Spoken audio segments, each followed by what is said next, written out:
What's up, man? My name's Nick. Nice to meet you, brother. Nice to meet you. Yo, tell me about this injury, bro. What happened to your leg? So it was Jiu-Jitsu competition, and somebody tried to do, it's called an electric chair, and it's a white belt competition, so they made a mistake and ended up tearing my ACL. So I was out for a few months, and then now I'm back in training, but I've got the brace in, so taking it easy. Surgery's coming up. And looking forward to being on the men's side and just getting back to 100%. Yeah. How are you still training with that injury, bro? Just being careful. Yeah. What are the do's and don'ts when you train with an injury in jiu-jitsu? Just the main thing is telling people not to leg lock. And anytime I roll with somebody, I just tell them, like, no leg locks. And I'll just tap if there's anything that's uncomfortable. Because there's some positions that are a little awkward. But it's still awesome. You know, I still get, like, great exercise. It's still a good time. And honestly, I really missed it when I was out for a few months. It's tough to go from before the injury, especially because I was training for a competition. I was coming in like 5 times a week. And then all of a sudden just cold turkey stopped because I couldn't do anything with it, right? But just been prehabbing and, you know, strengthening the other muscles around it. And it's all good. Yeah. How long have you been training for?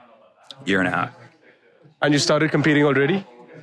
Yeah, unfortunately, that was the first one that I did where I got that injury, but I'll be back. I'll be back competing again after the injury. How long did you train for before you went on to have your first, amateur white belt, at least white belt fight? Do you consider it an amateur fight or no?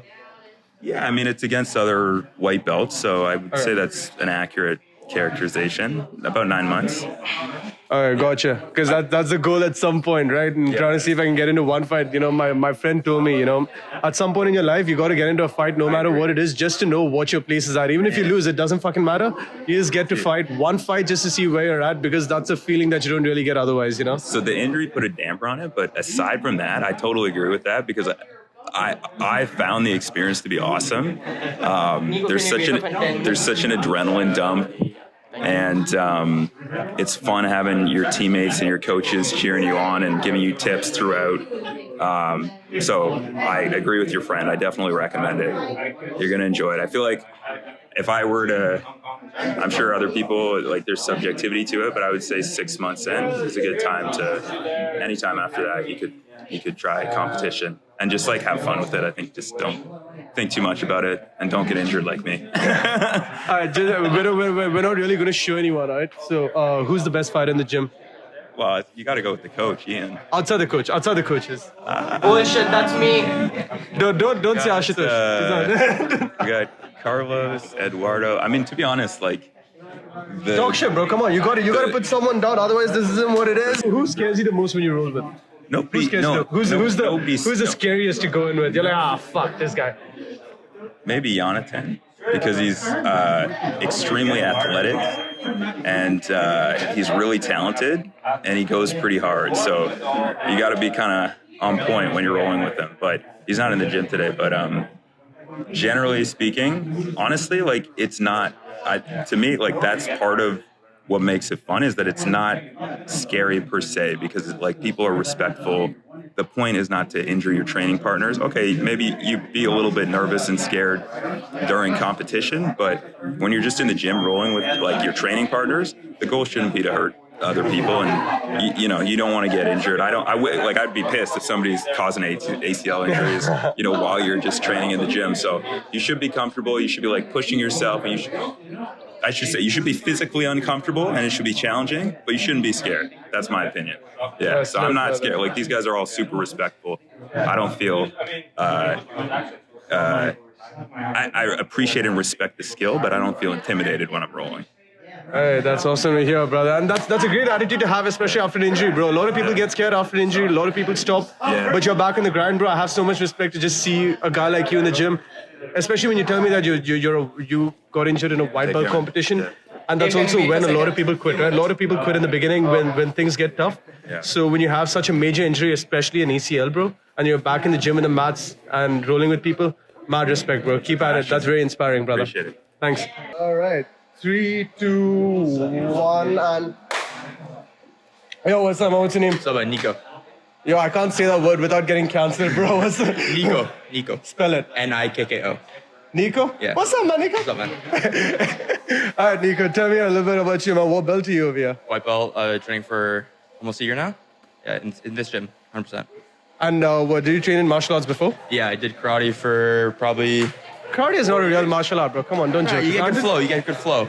But no combat stuff really until jiu-jitsu. Have you competed as yet? No, but I think first competition is me with Ash in January. Oh, dude, Yeah. that's awesome. Well, what's the training for that been like?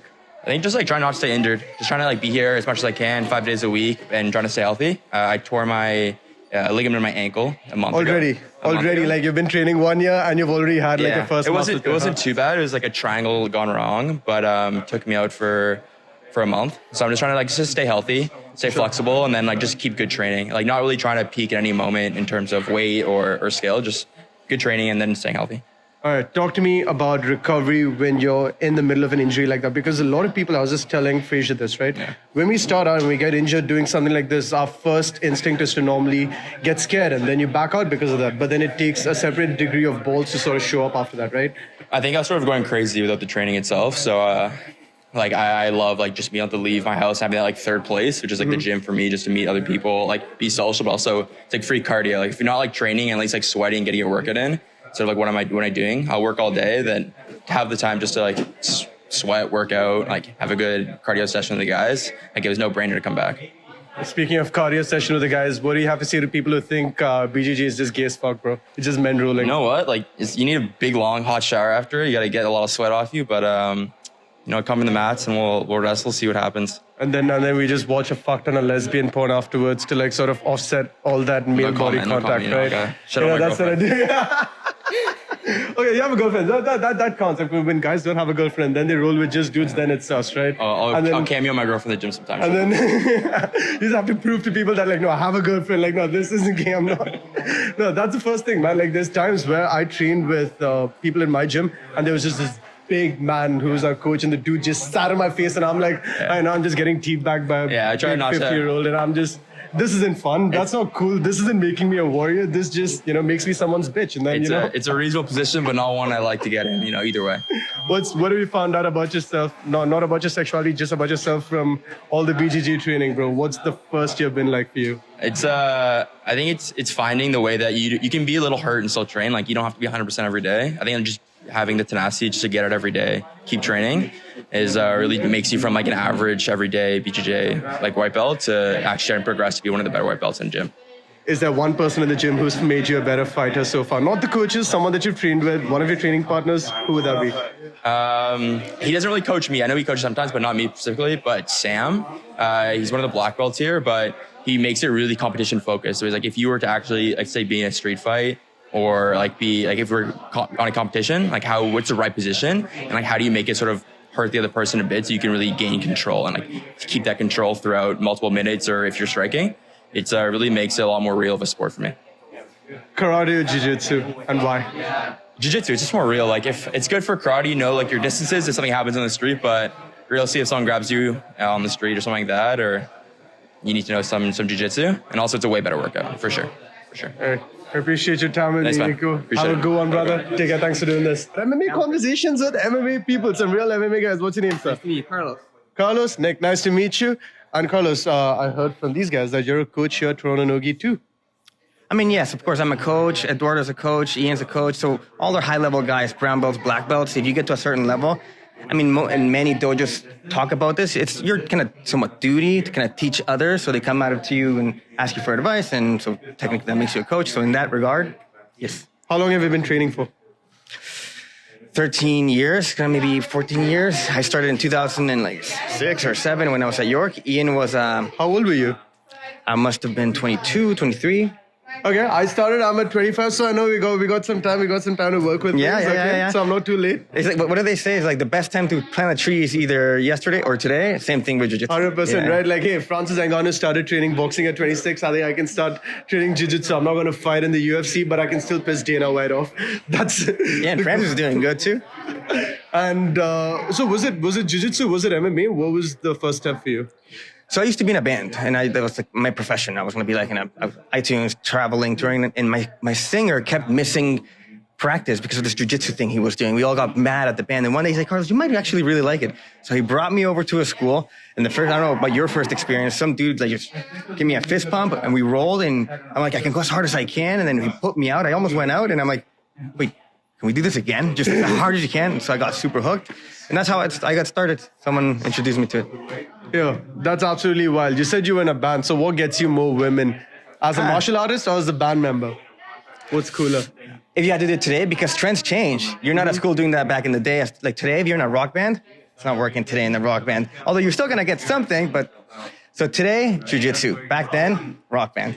And you wouldn't normally think that because in jiu-jitsu, you're like sprawling with men all the fucking time. Like it seems like the farthest thing you could ever do to get women, but you heard it from the coach himself. You want women to start doing some jiu-jitsu. Yeah. I mean, it's all perspective. Because you say jiu-jitsu, they think like karate or kung fu or kickboxing or Muay Thai MMA. It's just the truth. What's the worst injury you've had in jiu-jitsu? I busted both my knees. I think both my ankles. I popped my ribs. They're all bad. What's the worst? To be honest, is the accumulation of all of them. Because as you get older and time goes by, they all start to come out at the same time. And just like my knees always hurt. My elbows are always hurt. But in terms of like I guess my knee, when I popped my knee and I had to limp home and go to the hospital, tore my ACL. What gets you to keep coming back to jiu-jitsu and training even after all that? The reason why I asked this is because I ended up having a conversation with a friend of mine who's a dancer, right? And when he asked me why I did jiu-jitsu or why I trained, I couldn't really give him an answer outside of the fact that I like testing myself because they only seem to be downsides to the whole thing in terms of the injuries that you could have, the number of things that could stop you or prevent you from doing, especially when you come in as an immigrant and you've got like 100,000 other responsibilities. And then you come into training and then you risk the fact that something could go wrong, right? And just very recently, a friend of mine who started with me sprained her ankle doing like push and pulls, right? And now she's out for 3 weeks, right? And then for a lot of beginners, when you hit that sort of roadblock, for you to overcome it and then get back in the gym only to risk that again just seems like something that's not as worth it when you think that you could just go to the gym or go to any other fitness classes, get away with burning your calories, feel in good shape, still get that confidence, but not risk that degree of injury. What is it about jiu-jitsu that makes you want to come back? What is it about jiu-jitsu that you enforce into the minds of all these students that you coach to get them to keep coming back after all these, not after, but in spite of all these injuries? I mean, that was a lot of questions, but yeah. I'll give you the general answer that I think addresses all of them. And this is my opinion. Everyone has different opinions. The thing that I really like about jiu-jitsu is the instant gratification. It's number one. Number two, that it's a meritocracy. And meritocracy meaning that how quickly you move up in the ranks, how much recognition you get, or how quickly you just become good at the sport. It's really up to you. It's a meritocracy based on merit. So in karate, in Muay Thai, and in a lot of other sports, not that they're bad, they're excellent, better than nothing. But you can't go to a gym and say, okay, in karate or Muay Thai, let's go as hard as we can and like just as hard as we can just to see who's better. Like that's wrong. You just don't do that in those types of sports. But in jiu-jitsu, you go as hard as you can. And so if you're better, it shows and you're recognized for it. Like it's how hard you work is what you get out. In the world of business, in life, in school, it's the same idea. What you get out of life is just dependent on how much you put in and how. So because there's that similarity, I really like jiu-jitsu for that reason. That's number one. And number two, I'm a lover, not a fighter, but if you ever have to get in a street fight, the confidence you get from jiu-jitsu versus boxing or karate, again, not that they're bad, but if you've never been in a full-on, I'm going to punch you as hard as I can fight in the gym, when it happens on the street, you're going to be like, okay, well, I've been doing boxing, but I've never really... Jiu-jitsu wise, the moment we fall on the ground, and it's happened, and many people in jiu-jitsu have experienced this, the moment we fall on the ground, you're home. In fact, you roll harder at the gym than right there, whether you're defending yourself or you have a drunk buddy that won't stop swinging around.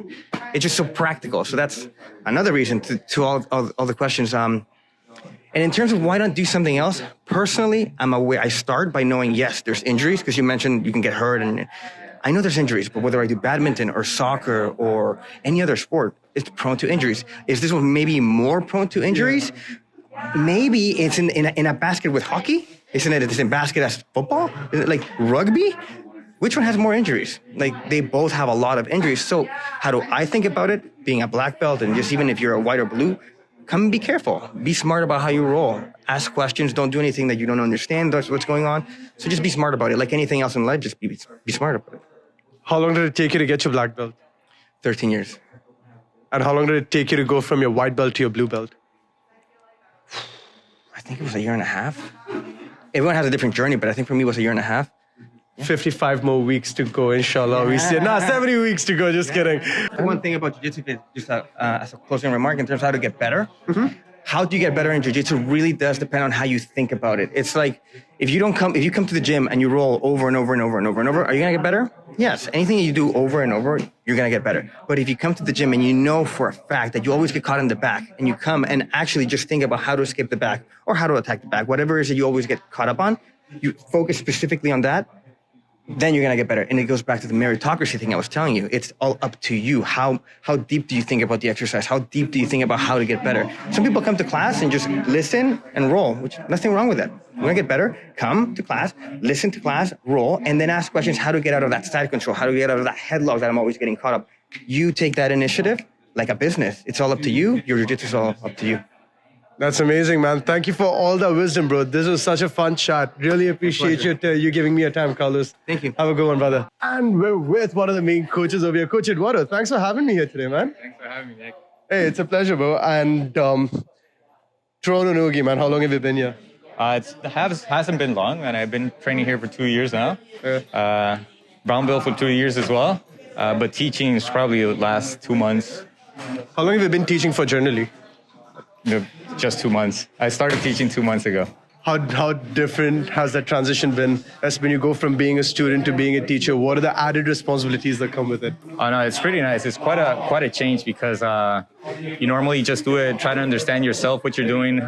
Once you get like advanced, you intuitively know what you're gonna do with each roll. But once you start trying to explain it to somebody, it's a different mindset, right? So for the last 2 months, I've been trying to understand why you're doing certain techniques, when you're doing it, and what's the reason they're working. So it's quite of a mindset shift when you start teaching somebody. And it's I think you progress in a different way, right? You start doing like the basic stuff, but doing with the proper step and methodology, conscious of each step and why they're working, right? So it's a good transition from just training to training and teaching now. And what belt are you? I'm brown belt, yeah. Awesome. So when people now begin jiu-jitsu, what's your word of advice to them when it comes to preventing injuries or prehabbing, right? That's a very new concept that I hadn't really heard of until I started. So what do you have to tell people that started training but want to protect themselves against getting injuries, and what are the steps that they can take in the smallest ways once they get home, once they're done with training? Yeah, so there's a couple of things. Definitely, now that I'm 10 years into training, I really appreciate when I don't get injured, because it allows me to train even further, right? So every time you get injured, is time off the mat, you create damage to your body that eventually is gonna take a toll on you as well. So for people that are beginning, definitely staying healthy, staying safe from injuries is the best thing you could do, because you want this for the long run, not just 1 year or a couple of months. You actually see the benefits once you're like a couple of years in training. So what I would recommend for people that are beginning, definitely take it easy.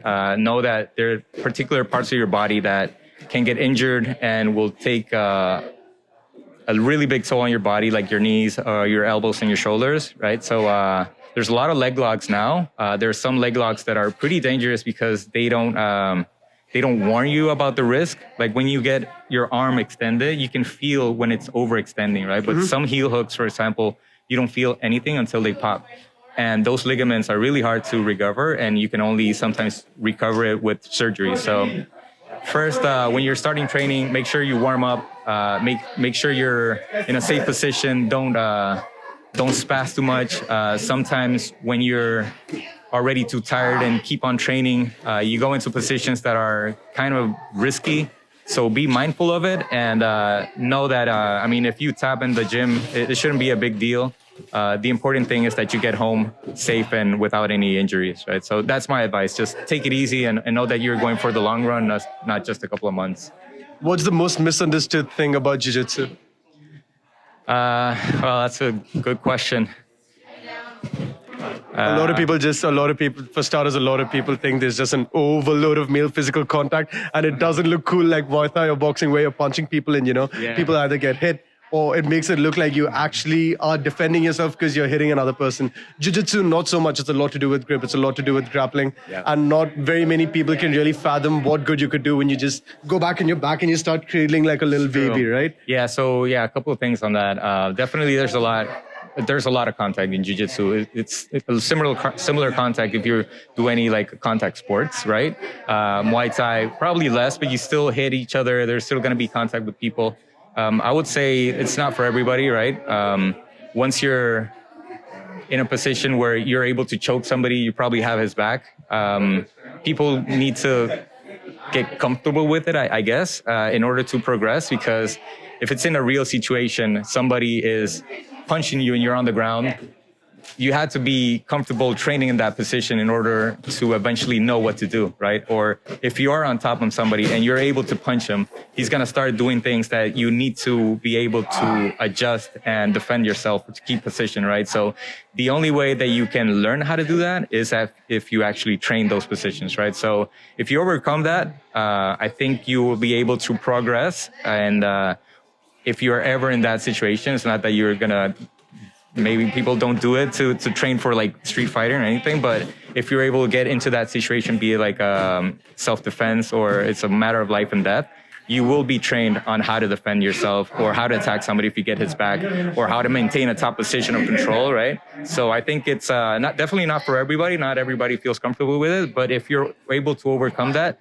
you're going to know techniques that not a lot of people know. So just a couple of months in the training, after you see people here after 6 months, doing this type of training, you can separate from the regular person because nobody knows naturally how to defend yourself when you're taken down or when you take somebody down, right? So I think it's a big differentiator, and that's probably a misconception that people have there. Even for me, the biggest thing has been trying to do something once you get in position, right? Because when I started training, my friend actually told me that, before you even think about trying to be a Charles Oliveira on the mat, one of the things that you've got to do is learn to not get submitted. So it's the same kind of trajectory that you take a lot of things. And first you do something consistently, then you try and improve while you do it.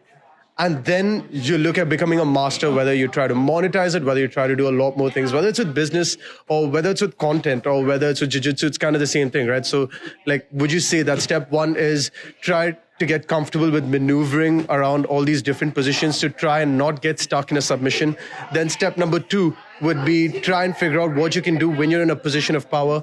And then step number three being, okay, now you lock in and try to be the guy that actually tries submitting people, and you start focusing on how you can get them to, or how you can get yourself in a position of strength rather than just avoiding danger, right? So the first couple of steps, I feel like the starting part has a lot more to do with avoid danger before you inflict danger. Yeah. Would you say that's kind of the trajectory you take? So everybody would have their own like goals in it, right? Some people will enjoy more of the attacking, others will enjoy more of the defending and sensing that they're going to be safe in different situations. Definitely the way that you progress in jiu-jitsu is probably the way you said, when you mentioned. You'll learn how to recognize positions where you're in danger, get out of those positions, try to defend when somebody is attacking you in a choke and stuff like that. You'll eventually progress to flip it around and you start attacking. Like the program is probably tailored to that pace or that sequence. But anybody can do their own way, right? If you enjoy being try to do the wrestling, do the takedowns, and try to pass guard, you can do that still from the beginning levels, right? So you can still tailor it to your own liking. That's awesome, man. Hey, thank you so much for doing this with me, Coach. This is an absolute pleasure. And right before we leave, what are 3 things that you have to say to people who have absolutely no idea about what goes on over here, but you've got to get them in here? Maybe they're not even problem aware. Maybe they don't know anything about jiu-jitsu. Yeah. What do you have to say to those people who have absolutely no idea what this is? So there's a couple of things. It's definitely not every person will have their own objective for this, right? I would say the people that haven't tried it at all just need to come and try it, right? You'll see what a difference is when you roll with somebody that is advanced, the way they control a person and they're able to submit them like really quickly. So some people get motivated by that. other people, and I've seen it in the gyms, a lot of bullying in schools. I've seen it like years ago that I saw kids that were probably bullied at school that didn't have a lot of self-confidence, and they would go through the program, and I can totally see a 180 degree of confidence in them because they could walk around like knowing that even if they're attacked, they'll be able to do something, right? So for people that is important to them, this is a great way to test out and build a little bit of a character and confidence in when you walk, right? So it would depend. Definitely try it out. You need to try it by yourself in order to see if it's good for you or not. That's very inspiring, man. And you've definitely got me to come back at some point in the future. I really hope I can come back and train another time with you guys, man. This is an absolute pleasure. And I love the facilities, bro. Yeah, Saturdays here is open mat. You can talk with Ian afterwards. He's really nice. People here are really nice. They'll be able to roll regardless of the level that you're in. And they'll be very welcoming. He tapped me out 4 times in 4 minutes. My feelings were hurt. And everything else was hurt too. Take it easy, coach. Thank you so much for this. Appreciate it.